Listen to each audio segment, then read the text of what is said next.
संत की शरण में चले जाओ। तो कपिल भगवान की माँ थी, कोई ऐसे वैसे नहीं थी। माँ ने पूछा संत किसे कहते हैं, संत के क्या लक्षण होते? भागवत जी में संत के लक्षण क्या बताए हैं। तितिक्षवः कारुणिकः सुहृदः सर्वदेहिनां अजात शत्रवः शांता साधवः साधुभूषणः। संतों के लक्षण सुनो। तितिक्षवः, जिन्हें गुस्सा ना आए, जिनके अंदर करुणा, जिसके सभी मित्र हो, जो अपने आप आत्मवत सबको माने। आत्मवत सर्वभूतेषु यह पश्यति सपश्यति।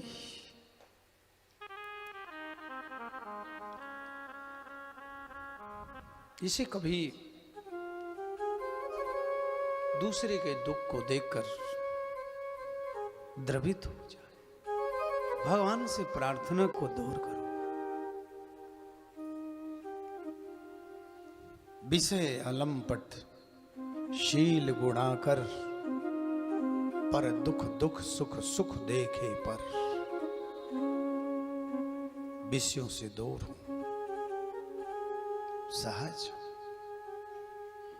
गुणों के आकर दूसरे का दुख दुख देखकर दुखी हो, सुख से प्रसन्न हो। ये संत की तितिक्षवा कारुणिका सुहृदा सर्वदेहिनां, जिनके कोई विरोधी शत्रु ना, शांता सुख दुख ना, गलत ना बोले, झूठ ना बोले। एक झूठ को, झूठ बोलने वाले झूठ को कभी सत्य नहीं किया जा सकता। झूठ तो झूठ को, किसी चीज का झूठ हो, लेकिन इस झूठ को सत्य करने में कितने असत्य, कितने झूठ बोलना पड़ता है। एक बार बोल दिए सत्य तो कितने झूठ से बचे हैं। और एक झूठ बोल लिए तो झूठ की लाइन लग जाएगी, फिर भी आप सत्य नहीं कर सकते। बदनामी और हो जाएगी कि बिल्कुल झूठा है। तो सत्य, यहां की बात वहां न लगा। ये संतों के चरणों में मिला। क्षमावान, दयावान, दयार्जवम मिताहार।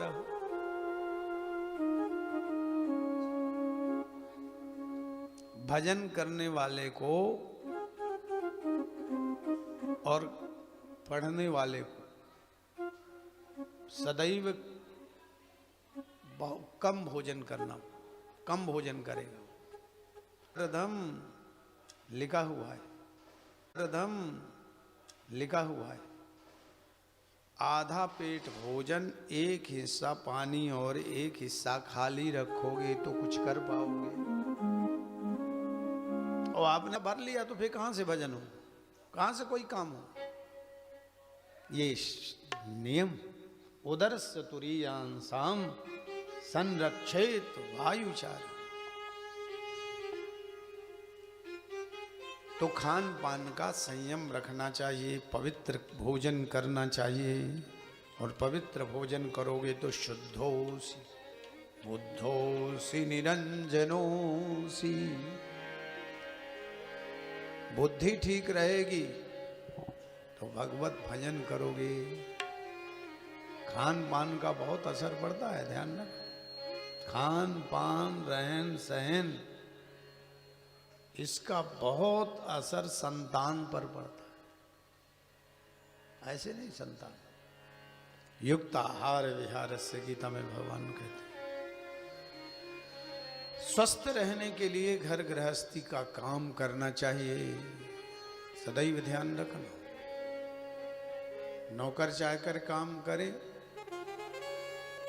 लेकिन अपना काम कुछ घंटे 2 घंटे करोगे तो एक्सरसाइज करने की जरूरत नहीं पड़ेगी, बीमार नहीं पड़ोगे। और घर का काम बंद कर दिया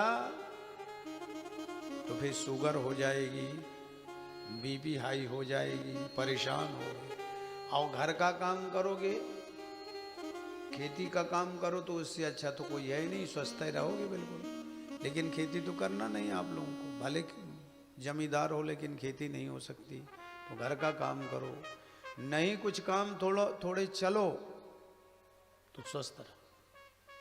आसन का नाम आता है। इस आसन की जगह में हमने कर्म बताया कि शरीर के कर्म करो। ये अष्टांग योग है, प्राणायाम।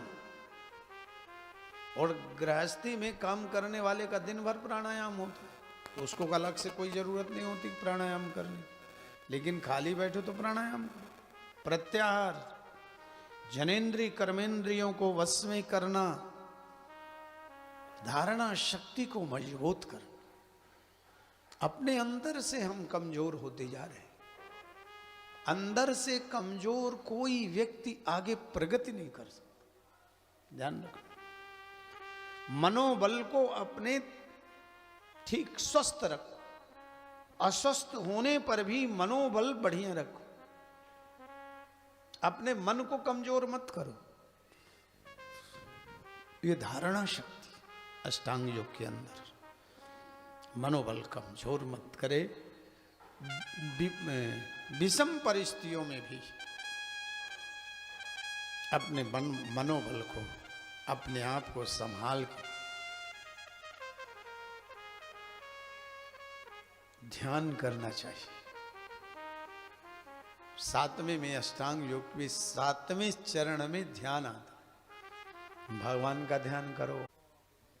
भगवान को अपने अंदर आंखों में बिठा। सहज ध्यान, पदस्थ ध्यान। भगवान के चरणों का ध्यान है पदस्थ ध्यान। पिंडस्थ ध्यान 60 चक्रों का ध्यान है। मूलाधार, स्वाधिष्ठान, मणिपूरक, अनाहत, विशुद्ध, आज्ञा और सहस्त्रार चक्र, श्रीमत, तब वो सब चीजें। तो माने एक काला कलूटा पत्थर और बढ़िया चंदन वंदन लगा करके थोड़ी दूर नाटक किया, कहा ये गुरुजी से हम ले आए। इस शरीर के अंदर आपकी यदि निर्मलता, पवित्रता नहीं है तो भगवान को क्या बैठा?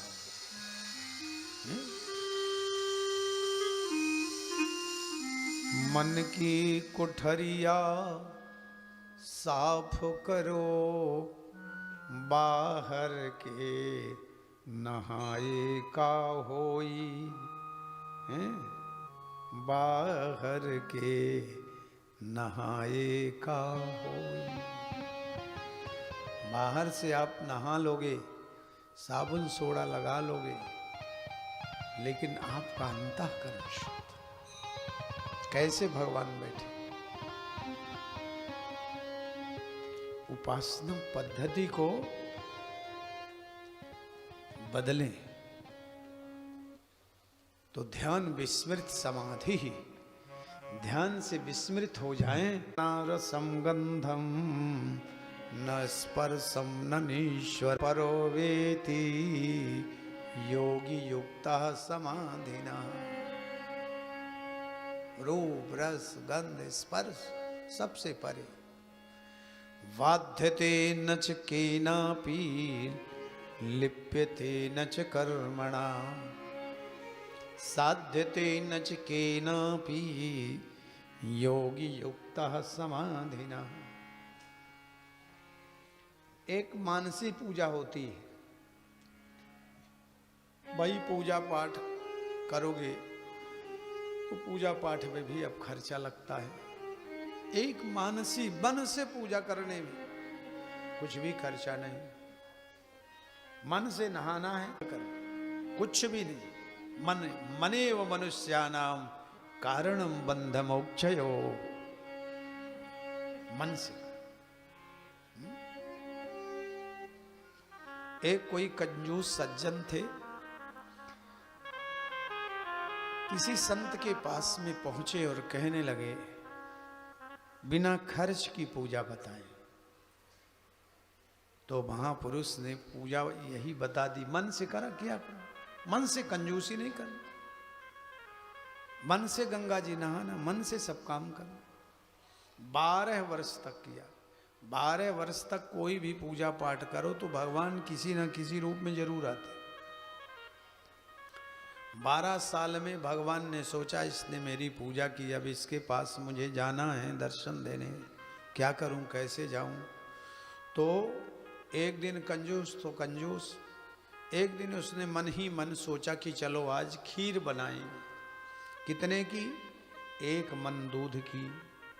फिर सोचा भगवान तो छोटे हैं, 1 मन दूध ज्यादा हो जाएगा।